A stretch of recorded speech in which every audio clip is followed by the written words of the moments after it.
Live and local sports talk from the Upstate for the Upstate with GMAC, JC, and Alonzo. This is the Huddle on ESPN Upstate. 3:20 in the Huddle. JC Sherbert here with you along with Lonzo. Final hour of the show. Happy MLK Day, everybody. Hope you're enjoying your day off. If you're off, if not, hope you're enjoying your job. But mostly, I hope you're enjoying listening to our show and our quality programming here. You can always check us out on ESPNUpstate.com. We have blogs, we have podcasts, we have things from the show. If you missed it today, that'll be up. You can check it all out there, ESPNUpstate.com, or on Twitter at ESPNUpstate. We're always interacting with people. Want to bring in who I kind of consider him. If Jerry Hamilton's the best evaluator I've ever worked with, and we had him the first hour, Ryan Bartow is the biggest scoop master I've ever worked with. This guy's connected like no other. Glad to have him, honored to have him on here on ESPN Upstate in the Huddle. Ryan, how's it going, buddy? JC, where was the Live and Let Die or November Rain or even Sabotage intro music? Cue it up for me. I mean, you and our producer, Lonzo, have similar music tastes, so right. I think we can handle that next time. I was wrong in not requesting something for you, and that would be on my head today, but I'm a little nervous because it's the first show I've hosted by myself, so I just wanted to make sure I was doing my job right, and then I'm going to worry about your intro music, Bartow. Right. Well, I'm excited about the new opportunity for you, and I miss you, buddy, and I hope things are going well in one of my old towns. Yeah, our old hometown. Shout out to Space Mountain downtown where Ryan Bartow had a lot of fun times. All right, first things first, we're right in the thick of things with the 2017 cycle.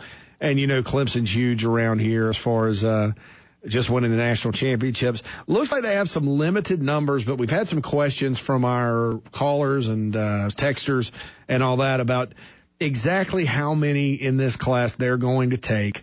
They've got 13 committed right now. They're a top 15 class with those 13. Just give us the breakdown of where things stand with Clemson here a few weeks before signing day. Yeah, they may not take another one. Now, they're trying to flip Devin Barrett from Tampa, from Auburn, a four-star back. Last week they offered Travis Etney from Jennings, Louisiana. They're trying to get another back after they lost Wayne Gallman, and then obviously Tyshawn Dye is leaving as a grad transfer, so their numbers are low there. But if they don't, they'll just pocket that up and try to go all in on Zamir White, who I think they're in tremendous position for, the five-star guy for next cycle. So their numbers are low in this class, and they're actually even lower next cycle. Right now, their numbers are 12. And when you're hot and you just won the national title and you have Trevor Lawrence in the boat, you'd ideally wish you would have a class where you could take 20 to 25, but that's not the case. So they're going to have to be selective, and quite frankly, they've done a good job of picking some really good four-stars the last couple cycles, as we know. Absolutely. When you look at this 2017 class, too, and I talked to Jerry about this earlier, real high on T. Higgins, real high on Amari Rogers. Went up to Tennessee and just swiped those two guys. What's your take on how they did that? Going into the state of Tennessee, where, Tennessee may not be as hot of a product now after the season they had, but that's a pretty hot product when these kids committed. The Vols were on the way up and on the rise and all that good stuff. Clemson just goes up there pre-national championship and just swipes them. And I think it's interesting considering the little Twitter back and forth that we had between the two programs asking who was wide receiver you. And I think Jeff Scott and company just went up there and said, okay, well, we're going to show you who it is. Yeah, Tennessee has a great tradition at receiver, and their wide receiver year is probably more 80s and 90s. Clemson, probably in the last 6-7 years, has had an incredible run at that position, thanks in part to Jeff Scott. But, to go to Tennessee, this is probably the best year I've ever seen in Tennessee. We may never see another year in state of talent in 2017 in Tennessee. T. Higgins could be a 3-and-done type guy. He's a 5-star guy. Probably only an hour or so from Knoxville. And then Amari Rogers, obviously, his dad is a Tennessee legend, T. Martin, who's as good a recruiter as you're going to find in the country, and he lived in Knoxville. He worked out on Tennessee's facilities the same day that he committed to Clemson. So those are two legit steals, and that definitely adds to the probably as hot a seat as you're going to find in the country right now that Butch Jones is on. Absolutely, yeah. That's a tough deal, and you look at the commitments from the state of Tennessee, and you mentioned it is a great year, and I think because that state has 6.5 million people in it, because it's growing, because of the improvements with high school football there, I think it's going to continue to put out more talent than it did. But you do, I agree with you. It is probably the best year in terms of a recruiting cycle that we've seen. And also, it seems like we've said that every cycle for the past 3 or 4 cycles. So, right. So I don't know what 2018 is shaping up to be like up there. I know there's been some offers put out, but it's a situation where I think that actually benefits Tennessee, because instead of having to go out of state and being forced to do that, and I think that's a big problem Derek Dooley had, is that the brand of that program was not good enough to where he could just go waltz into anywhere and sign Johnny 4 or 5-star. They were second and third on a lot of big-time guys. And then they weren't good enough to go evaluate beyond and take steals. And that's why Butch Jones took over a roster that just didn't have the level of talent that they normally have. All right, talking to Ryan Bartow, 247 Sports National Recruiting Insider. Xavier Thomas, we get a lot of questions about him, obviously one of the top 3 players in the country. Florence Wilson High School, but has gone to IMG, and I think a lot of people are wondering about the move to IMG and if that benefits Clemson or not, given Clemson's sort of history there and the fact they have a committed player there. And also Stephon Wynn from T.L. Hanna, who's a Clemson legacy, he's gone to IMG. So what's your take kind of on IMG Academy and how this impacts the local recruits?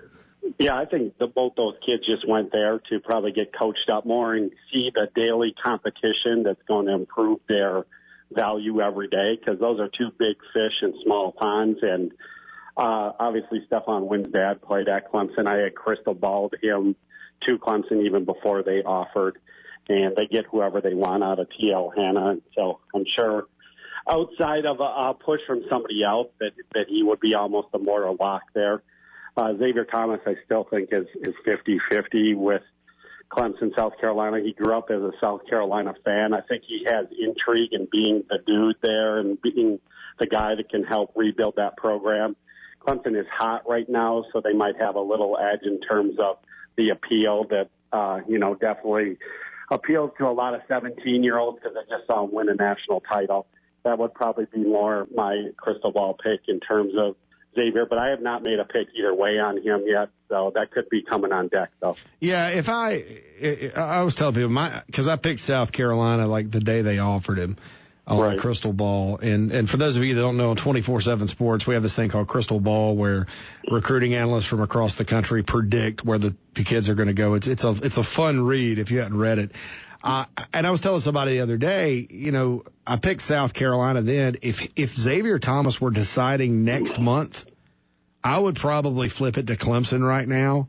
Right. But long term, I'm still leaning towards South Carolina as far as that kid goes, just because, and we'll wait and see how it plays out, because obviously with him not being in Florence, I think that gives Clemson and anybody else that's not South Carolina an opportunity to maybe sway, and we'll see ultimately what happens. But that's kind of my take there. And just in terms of the other guys in D-line having next year, Josh Belk, the king of the jungle in Louisville, I think he's still lean towards South Carolina. I think Dan Brooks retiring, that takes a little hit in terms of Clemson, because Belk saw this guy that basically every guy that he's had from the Carolinas the last 20 years has went to the NFL, so there was appeal there. Now him not being there, I think that puts South Carolina more in the driver's seat for him. And then the one that I think is probably as good as any of them is KJ Henry, and he's been a long-time Clemson lean, 6'5.5", 240, kind of top 10 in the country, freak show D-end up in North Carolina. So think Clemson, that's where they're going to benefit the most outside of landing Trevor Lawrence is the D-line class they could potentially sign in 2018. Absolutely. They've done a good job of signing defensive linemen anyway. I mean, Clelin Ferrell, I remember watching his film when he came out of Richmond, thought he was a, mid 4-star guy, kind of reminded me of some of the defensive ends we've had from D-line heaven here in the Carolinas. And, man, just the progress he's made even after being injured. I mean, that's tremendous. And, Carlos Watkins, me and you have loved that kid since the day we saw his film. Right. And, boy, he's gone from second team guy that, they were hoping to get more out of to All-American kind of. And, I agree with Dan Brooks has done a great job, particularly around the Carolinas. So, our listeners haven't probably heard you a whole lot in the D-line heaven thing. Let's get to that. That's kind of a Bartowism. And so explain that. I mean, I know what it's all about. I love it. I live it. But explain to our listeners out there about D-line heaven.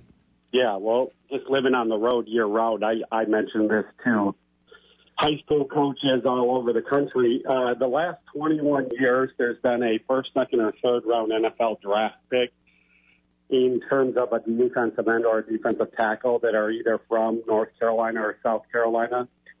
Per capita, that position, along with maybe South Georgia and Louisiana, that's where you find your best defensive lineman. That's the position that makes the SEC. And every year, there's probably 3 to 6 guys that are legit, can play anywhere in the country, both in North Carolina and South Carolina. When I say legit, I'm talking defensive tackles that are war daddies, over 6'2", 300 pounds, colorful inside guys, and then your long 6'5" to 6'7", 240 edge rushers. Just something in the water there, but you go through it. It's a virtual who's who of the best defensive linemen have come from those two states, whether it's Jadeveon Clowney or Jaquan Bowers, Ricky Sapp, all the guys you just mentioned, Carlos Watkins, Jonathan Bullard, Vonnie Holiday. I could go on. We could do a whole show just on D-line heaven. No doubt about it. There's been some great ones come through the Carolinas, for sure. When you look at this 2018 class in the state of South Carolina, Clemson having won the national championship, I think a lot of people think maybe they just mop it up and take anybody they want. But, I don't know. It never really goes that way in this state. Usually there's guys that go here and there. So what's kind of your feeling right now on the 2018 class here as we move into that cycle pretty soon? Again, I think Josh Belk is more of a lean towards South Carolina. Xavier Thomas could go either way. The 4-star dual threat QB, DeCarrion Joyner at Fort Dorchester, he'll probably be South Carolina, NC State. I know we had a great visit to Virginia Tech over the weekend, so we'll see if he stays in state or not. Jake Venables, obviously we all knew where he was going to go, 4-star backer at Daniel. So that's kind of the rundown there. Jordan Adams is a guy to keep an eye on, real athletic, 4-star receiver.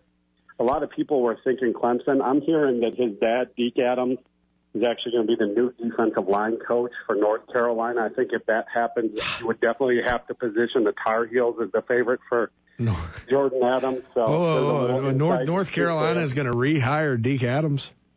He is no longer listed on the payroll at East Carolina. So I think he's a guy that I've been hearing for that job for a while now. Okay. And, I think it could go public pretty quick here. Yeah, and Jordan Adams is a heck of a player, by the way. And regardless of what people think about Deke Adams' coaching ability, his son is a heck of an athlete. North Carolina could be the team there to get him. Yeah, and Darion DK and Rock Hill, who's as good as any of them. He's been a long time Clemson lean, and Clemson kind of has a tradition of having one of their top juniors commit on signing day night. That happened with Deshaun Watson, Mitch Hyatt, Tavion Feaster. They've led so long for DK that he could be the potential next guy to do that. Yeah, I hear the same thing. Well, Ryan, man, it was great to chat with you. I'm sure this will be the first of many interviews with you here on the Huddle. Be sure to check out Ryan Bartow. Follow him on Twitter at Ryan Bartow. He's on 247 Sports. and on Facebook as well. So check Bartow out. And we appreciate all the scoop, as always, my man, and hold it down for us down in Fort Lauderdale. You got it, man. Take care. All right, that's Ryan Bartow, 247 Sports National Recruiting Insider. We're going to take our second break of the hour. We'll be back on the other side to talk some college baseball with John Whittle of thebigspur.com. College baseball right around the corner. This is The Huddle, ESPN Upstate.